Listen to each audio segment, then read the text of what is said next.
Oh, buddy, we got ourselves a box. This thing is all the way from China, courtesy of AliExpress. Callie is checking it out. This thing is something that I have been curious about for a long time. It is a 3D print consumable. There's Bowie, he's checking it out too. And I'm going to show you what is in here and whether or not it's any good so you can determine whether or not you want to get it for yourself, because let me be honest with you, they kind of want me to sell you this stuff.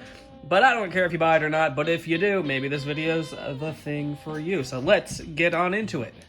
Set up the table. Alright. Let's see what's in the box, but you already know because you read the title of the video. Let's see what we got. Holy cow. This is an absolutely excessive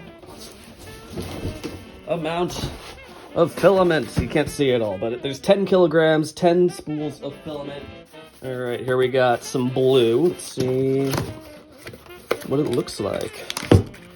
Come on.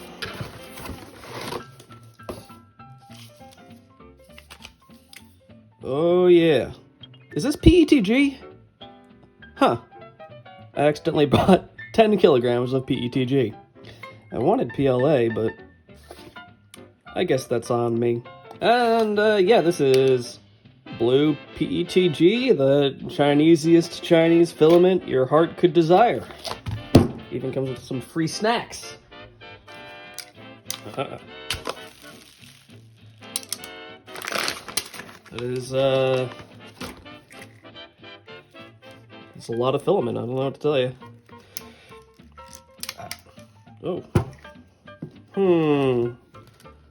Let's see, is it brittle? Not terribly. Alright, so here is how we're going to test this. I might do the different colors, but I feel like they're all going to be kind of the same. So we'll start with one and we'll see if anything fishy happens, then we'll try out different colors. But yeah, shout out to AliExpress. They hit me up in my email and they were like, hey, you want free money to buy stuff? And I'm like, okay. So they gave me 80 bucks. And I bought all of this filament because I've been curious, but I haven't really had a need for a ton of filament. But I thought, hey, why not? You know, I could always use more. On top of that, I also got this fun little deburring tool to kind of clean up the edges of my prints. I've been wanting one of these for a while, but I haven't really felt like buying one. And hey, they gave me free money, so buy one I did. 80 bucks for all that you see before you, and most of it you can't see, but you get the idea. I have 10 spools of 3D printer filament. They all came out all together. They came out to about 60 bucks. If you were to buy a single spool of 1 kilogram filament from like Amazon, that's gonna run you around 15, 20 bucks. So some quick back of the napkin math, at the best price you could probably find on Amazon, you could get 4 spools at like a really good price on Amazon versus 10 spools, yada, yada, yada. These are less than half the price that you would normally pay for a single spool. The catch is, for whatever reason, maybe you're making an Iron Man costume, maybe you just want a bunch of filament all at once, I don't know. You do you, no kink shaming around here, but if you need a ton of filament, I do not see why you would go any other way. But we gotta see, is it even any good? I don't see why it wouldn't be, but we're gonna try it out. Luckily, I have 2 different printers, so we're gonna see how it shakes out. First up, across the 1-bedroom apartment, we have the trusty Prusa Mini. This thing has ran like a top since I got it like 2 or 3 years ago.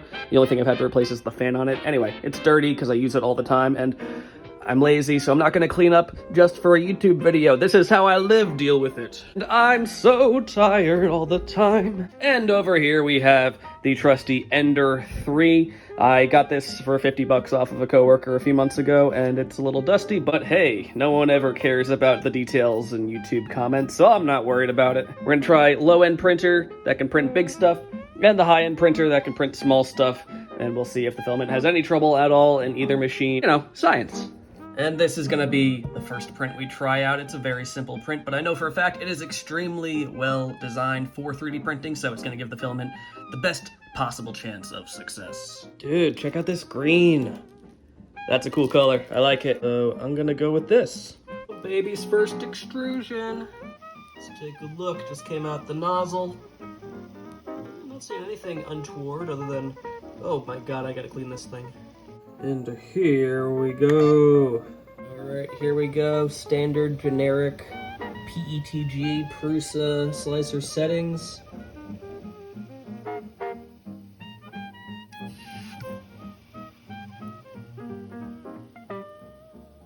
Pretty smooth. Really smooth. Ooh, a little bit of popping. Oh yeah, you hear that?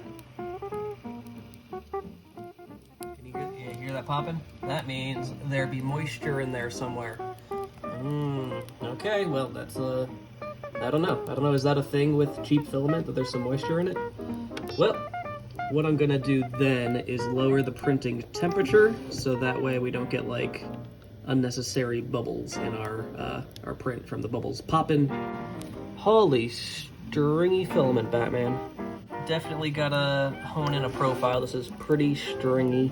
I suspect just a lower temperature will fix most of this issue, but for brand new filament, there seems to be a lot of moisture in there, but I don't know. If it was PLA, probably wouldn't be as big of a deal, but this is PETG, so kind of a big deal. So we are printing at the recommended temperature, and there is moisture that is reacting negatively to the temperature, so that's just the way it goes, I guess. I don't like that. Obviously, you don't want your filament to be moist, but I don't know, it's cheap, so what much you got to complain about, I guess. We'll see how it goes. I have lowered the printing temperature from 230 degrees to 210 degrees to hopefully prevent that moisture from evaporating as it comes out of the nozzle, and hopefully that will help with the stringing as well. 210 degrees seems to be the sweet spot. I do not hear any more popping coming from the nozzle, and I haven't seen any more stringing, so that appears to be the ticket. Alright, well, I'll let this finish printing, and I will see you guys in exactly 8 hours later. Alright. That printed out pretty good, other than that first layer, but after we corrected it, still some stringing in there, but nothing ridiculous. Overall, I'd say completely acceptable print quality, but we did print this out on our fancy Prusa Mini, so this thing comes with like end caps that you can print, so we're going to try those out on the Ender 3.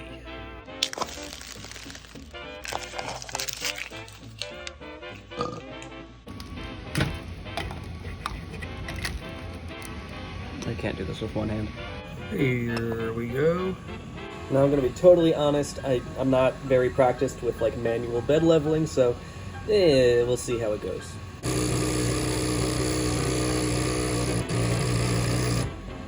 Perfect. And it crashed, so I had to restart it, but I'm sure that's entirely the machine's fault. The power cable was blocking the belt. See, I told you it was the machine's fault. And away we go. Let me be real with you, not the most beautiful first layer I've ever seen in my life, but I think it's well established that I am a factor in all this. I think the filament's doing pretty good, so this one's going to take about 12 hours to print, so... Oh, that was pretty fast. Alright, let's see what we got here. There we go. Ooh, yeah. Not a great first layer. Video's almost over, but look at that, a microphone. You're welcome. Alright, so here is what we are working with. This thing didn't print super duper good, but that is, it's the bed leveling, it's not the filament. Filament wise, I really didn't have many problems. I don't know what you can see in there. Got some little like beating up going on, which I didn't have with the Prusa. At the top lip of this is like bumpy, but the shorter one has some bumps and gaps in it. The taller one, I didn't have the same issue. So if anyone knows what's going on with that, leave a comment.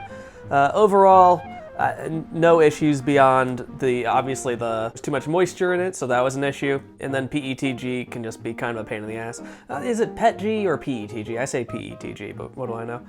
All right, well, we have this to clean up, and luckily we have just the tool for the job, because I will make it be the tool for the job. It is this deburring tool, and yeah, let's just shave this stuff off.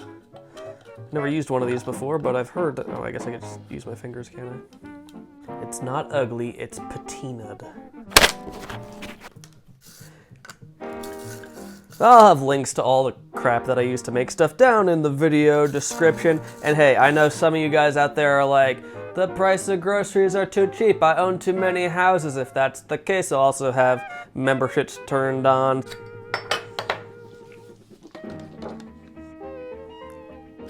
Made it to Eagle. I think I said 60 bucks at the beginning of the video. I just looked it up again. It's like 70 bucks. Same deal. I just have a bad memory. Sorry, AliExpress, I know you gave me money, but Amazon has like an 8-spool deal for $40. So maybe head on over there. You can get PLA, or if you're a dumbass like me, you can accidentally buy PETG. Whatever you feel like doing.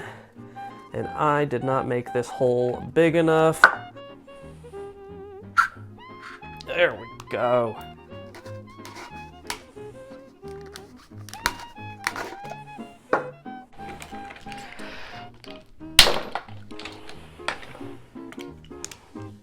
Oh, I broke the knife. There we go, and we had a little mishap here, because PETG, it does not like to slide against itself, and it was putting up a fight, so we just eliminated the problem. We'll just clean that up a bit. Like so. Beautiful, beautiful. Look at that.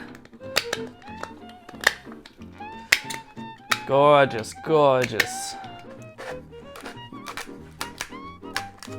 There we go. Much better. Perfect.